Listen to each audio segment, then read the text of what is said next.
I think it's important to have these conversations. Myself with my wife now, we weren't on the same page. Right. And so, as uncomfortable as it was, we had to have that conversation in order to get on the same page. And I've seen that with several clients that we work with as well. Welcome to the Semmax Way, the definitive podcast for mastering finance, investment, and retirement planning. Prepare to unlock the secrets to financial success as we delve into lucrative investment strategies and provide expert guidance towards a secure retirement. Hello and welcome to the Semmax Way podcast. My name is Matt Landon. I'm joined by Mr. Larry VanLandingham, or should I say CFP Larry VanLandingham. That'll work. And today we're going to talk about something that's a little bit different, but I think is extremely important. And that is around money conversations and how you can actually bring families together closer with those conversations. I think this is a topic that we find challenging at times because no families are the same, right? Exactly. So do you want to share maybe just a little bit about your background and some of the things you've seen and why we're talking about this today? Of course, Matt said I'm CFP, been in the industry for a while. I've got a wife, second wife, and 4 kids, 7 grandkids. Got into the business because I watched my parents and my in-laws and other family members not prepare and not have these conversations. I think it's important to have these conversations. Myself with my wife now, we weren't on the same page. And so, as uncomfortable as it was, we had to have that conversation in order to get on the same page. And I've seen that with several clients that we work with as well.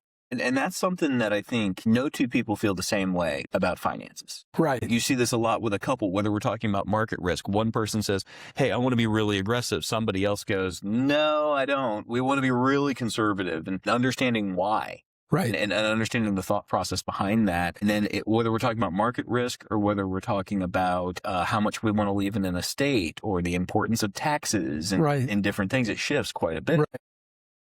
When we talk about this, I would say there's probably a couple key areas. One of them is with your spouse or your significant other. Another one would be around kids and beneficiaries or grandkids, or what are we trying to do? Is there somewhere you want to start with that conversation? Sure. I mean, when you think about the kids aspect of things, you've got the dynamic of, you've got the ones over here that they're doing everything right. They're prepared. They've done everything. And you've got the other side over here that, they make no bones about it. The parent is their retirement plan.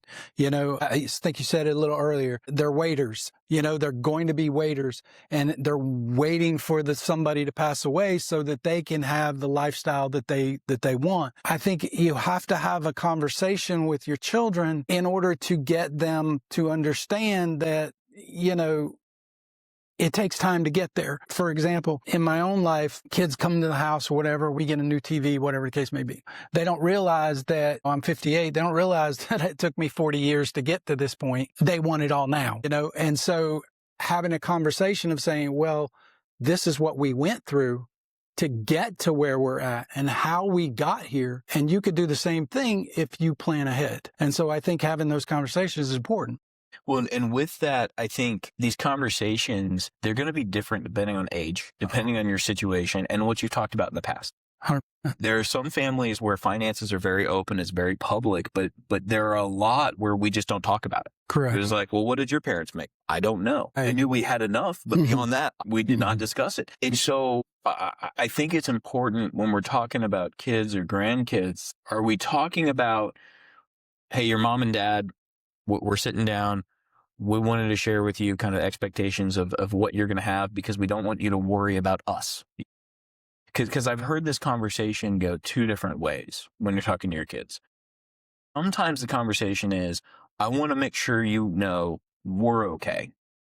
Because there are kids that worry about their parents. Of course. Have to help and do a lot to take care of their parents. Right. But then there's other folks who say, I want to make sure that you know that we have something for you. And so those are 2 very different conversations. Oh yeah, 100%, 100%. And when you look at it in that vein, if you will, you look at it and you go, we're going to be okay. When the parent is talking or the grandparent is talking and they're like, we're going to be okay, but so are you. That gives the child or the grandchild or whatever a sense of security. For one, I think it helps to make sure that they know, especially that mom and dad or grandma and grandpa are going to be okay. Because another thing, personally, my mother-in-law lives with me because my father-in-law passed away in 2020. And the way they structured things, they lost a lot of their income when he passed away. That wasn't because we've talked about this in the past. Yeah. Wasn't that in part because he didn't talk to your mother-in-law? Correct. No. He took his pension. Right. Just taking it this way. Right. And back in the day, they didn't have a whole lot of the resources that they have now. So, I mean, kind of give him a little bit of, grace, if you will. But the reality of it is he saw the big dollars. He took the big dollars and he thought he was invincible. And then, lo and behold, he passes away in 2020 and the pension stops. And so now you've got, less money coming in, and you can't just live on Social Security. I don't care who you are. You just can't. Well, and that ties in with a conversation on the spousal side. I think there's conversations, especially if it is a serious relationship that's developing early on. I think this is something where you can really coach your children when they're looking at who they're marrying. You're bringing together two very different people. When you think about it, I have the 4 F's that I talk about when it comes to a family. And I've heard me talk. Yeah, I've heard you talking about them. Yeah. I think you got to be on the same page with your finances. I think that's key because if one person likes to spend and someone else is much more frugal, you're going to have a lot of arguments. You're 100%. going to have a lot of issues. I think you need to be on the same page with your faith. If one of you is much more spiritual or religious and another one isn't, it's like you're going to have conflict there. Same thing with family. Right. And when you say family, it goes beyond just, do you want kids or do you not want kids? But do you want your mother-in-law living with you? Right. Or are you saying we're moving 2,000 miles away for this job opportunity? Well, we can't move. I got to be within 10 minutes of my family. Family in all of its areas. And then I would also say fitness. Those are kind of the 4 F's that I think about. But the financial one, I think, is the one that doesn't get discussed because there's just either an assumption that, well, you think about money the same way I do, or it's just an uncomfortable topic. So we're just not going to talk about it. But we'll talk about our faith. Right. Yep. I mean, I'll tell you about my colonoscopy I had. Talk about family and whether or not we want kids, but then it's like, well, how are you doing financially? It was like, well, that is personal. Yeah. Well, you just told me about your colonoscopy, and right. Well, yeah, I mean, but that's different for you. But we're not talking about what's in my 401k or how I save. So, in your opinion, if you've got somebody who's sitting here listening to this going, okay, well, I already got married. Do we just kick that can down the road, or how would you start that conversation? Gently. The important thing is to have the conversation. You can't kick it down the road. You can't, what's the old saying? What is it? Hope for the best, or whatever. Plan for the worst, hope for the best. You can't do that. But I sat with a prospect here several months ago, and they were largely in the same situation that my in-laws were in. He had started a pension years ago, single life, to the wife's surprise. Had no idea. And so we're having a conversation, obviously, around the parameters of that. Because when you think about having that conversation when somebody passes away, it's too late. Okay? Because you've already lost the love of your life, which is terrible.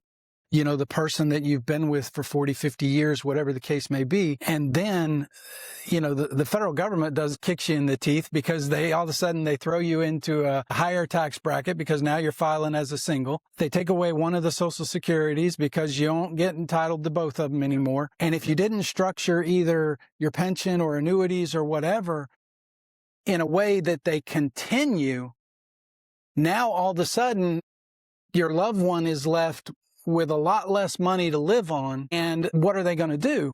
And I would argue, by and large, those bills are going to remain relatively the same. Exactly. The bill might go down a smidge. But the heating bill is going to stay the same. Yeah, it doesn't matter how many people are in the house. Yeah, it's probably going to be somewhere in the 75 to 80%, I would imagine, if not higher. And what's wild is you have less income, but your tax bill goes up. Exactly. What you pay in taxes goes up. So I think this really speaks to something where I think the value of working with a financial advisor, and you even saw this with someone who wasn't a client, came in for a first meeting, sat down, and we were able to facilitate a conversation to share and to come to a place of either, okay, these are our action items, or maybe just understanding and reset expectations. A quote that I heard not that long ago that I've loved is, disappointment is unmet expectations, or unrealized expectations. And that's often what disappointment is, because we're expecting one thing and then the reality doesn't manifest that way. I think when you're sitting down with an advisor, though, when we're doing retirement planning, we're helping you have your ideal retirement. And it's not always the same. Some people want higher cash flow. They're looking to travel. They're looking to do different things. Other folks want to do more charity work and kingdom building. Somebody else might say, I want to leave the largest legacy I can to my kids. But I get something from people a lot. I asked someone this because as I clarify what you just said, because they told me, I want to be a good steward of what I've been blessed with. I said, that's wonderful. I feel the same. What does that mean to you? It's very different, because you can't hear that term, but what does it mean? And even with spouses. And so when it comes to kids, I think it can be helpful to say, all right, what are we trying to get out of this conversation? Before we start just like, okay, we're going to talk about finances, right? Well, where does that go? What are we trying to get out of this conversation? Where are we trying to go? Because I know you do this a lot, where you'll ask people, it's like, tell me about your ideal day in retirement. Tell me, what are we trying to solve for? I can work backwards from there. When you think about that side of things, what are the common themes that kind of come up that people are trying to get out of, or what they're trying to accomplish when they want to talk to their kids? Maybe they haven't had that conversation. They're like, I feel like I need to talk to my kids, or I need to talk to my beneficiaries. Why? What are we trying to do here? For most people, it's to make sure that they do leave that legacy that you talked about. It's to make sure that they're remembered, if you will.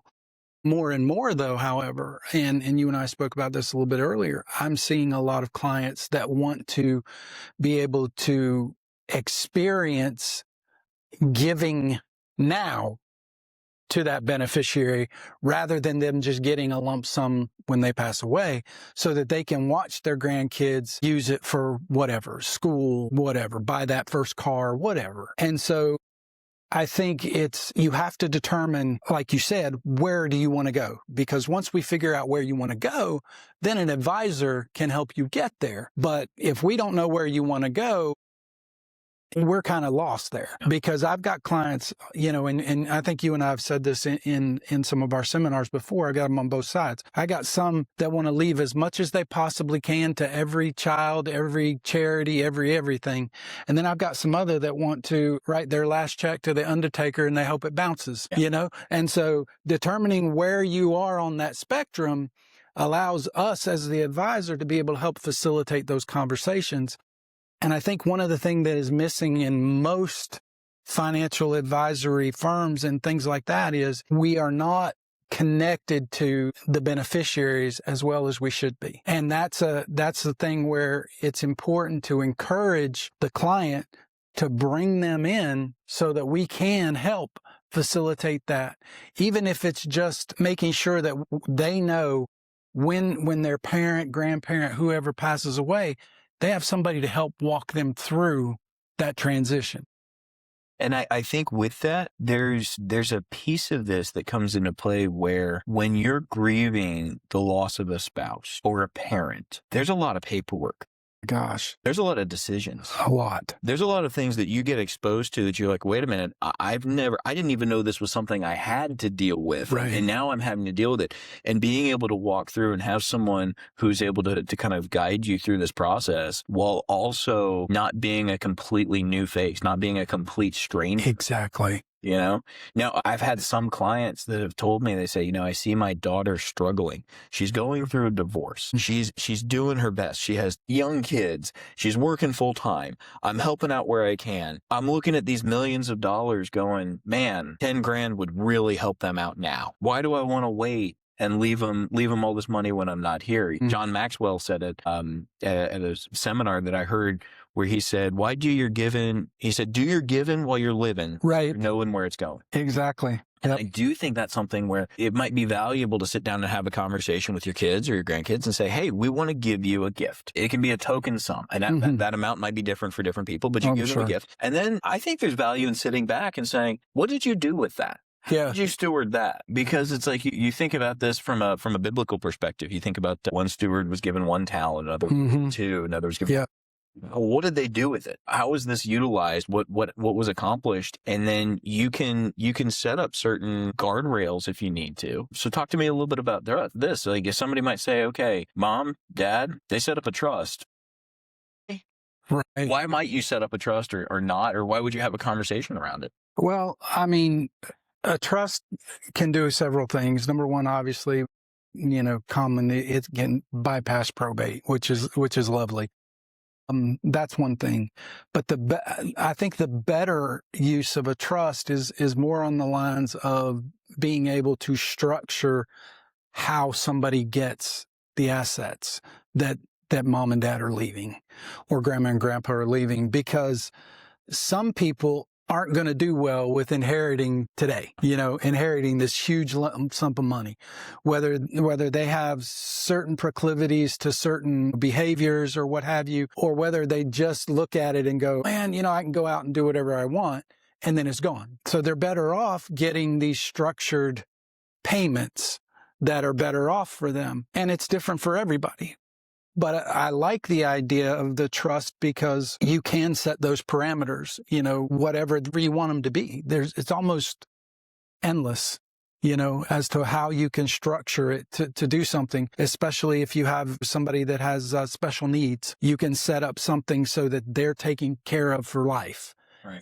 I've got a client that I just got off the phone with earlier today that she's got it in her trust,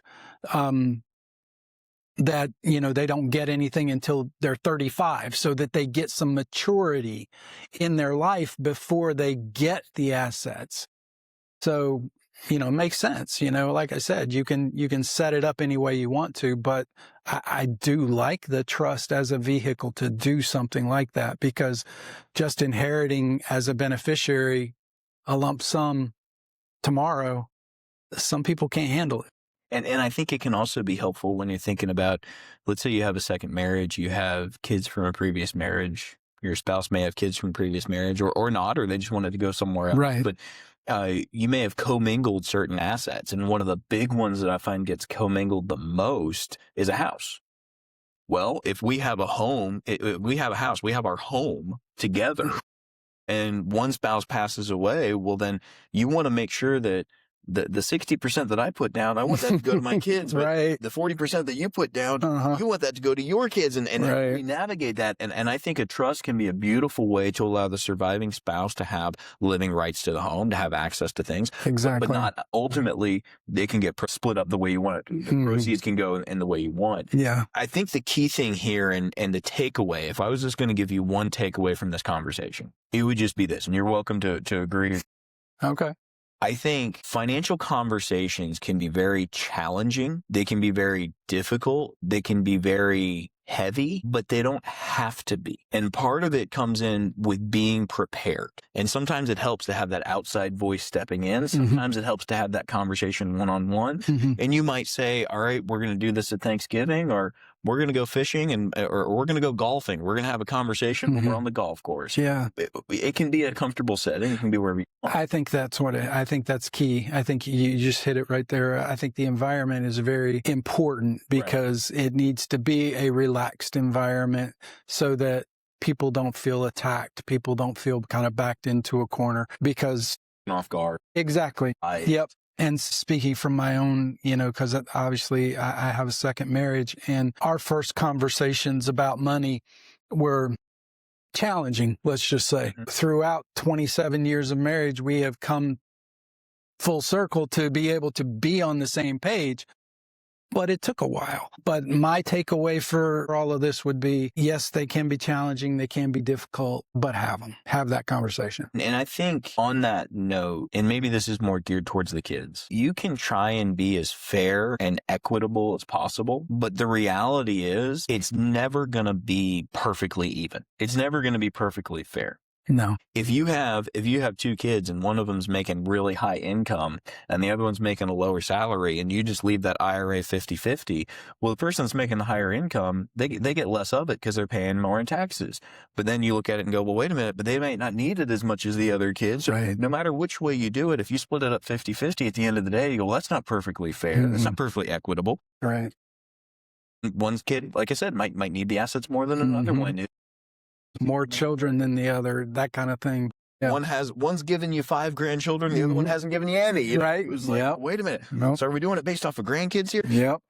I think it's important to again focus in on what are we ultimately trying to accomplish. Right. What are we trying to accomplish in this conversation? What are we ultimately trying to accomplish from a relationship perspective, from a call it a legacy perspective, call it that asset transfer, and understand that there are multiple ways you can go about it. I think utilizing a trust can be really valuable, but it doesn't make sense for everybody. Right. I would also argue that doing things like Roth conversions can be a value add for that next generation. Oh, yeah. Again, it doesn't make sense for everybody. No. And so it's like when you think about all these different tools, I think the key takeaway here is to have that end goal of where are we trying to go with these conversations, and don't just let sleeping dogs lie. Right. It's important to have. 100%. Yeah. I agree. Well, I hope this has been helpful for you if you're thinking about these types of topics or this has been on your mind. I know this is something that some people are going to have 8 things they wrote down from this podcast and go, I needed to call these guys up and talk about this. Other people are going to go, well, I've already done that. Right. Well, we're all in different places. And I hope this has been a valuable conversation for y'all. But what I love is that all of the different advisors here have different voices, different perspectives, different approaches, but we're all CFPs. Right. And everybody brings a little something different to the table, and that's a beautiful thing. But on behalf of the Semmax family, our family here, speaking to your family, we wish you all the best. If there's anything we can do to help, we're here for you. Thank you so much for your time. Hope you have a wonderful day. Thanks for joining us for another episode of the Semmax Way. If you're not completely satisfied with your current financial advisor, give us a call for a second opinion. Please note that this podcast is intended for informational and entertainment purposes only. The content shared on the Semmax Way should not be considered as investment advice. It is always recommended consult your licensed investment representative and a competent tax advisor respectively for your fiduciary needs and plans. No statement contained in the Semmax Way podcast or made by its producers, sponsors, host Matt Landon, or Semmax Financial Group is a recommendation. Semmax Financial Group and Matt Landon are not responsible or liable for investment value loss of any kind from any action taken based on information discussed in the Semmax Way podcast. Any opinions or viewpoints in this podcast are shared for information and entertainment purposes only and are not financial advice. We do encourage you to conduct further research and seek personalized advice for your specific financial circumstances. Full disclosure available at semmax.com/podcast. Thank you for joining us, and we look forward to having you tune in for future episodes of the Semmax Way.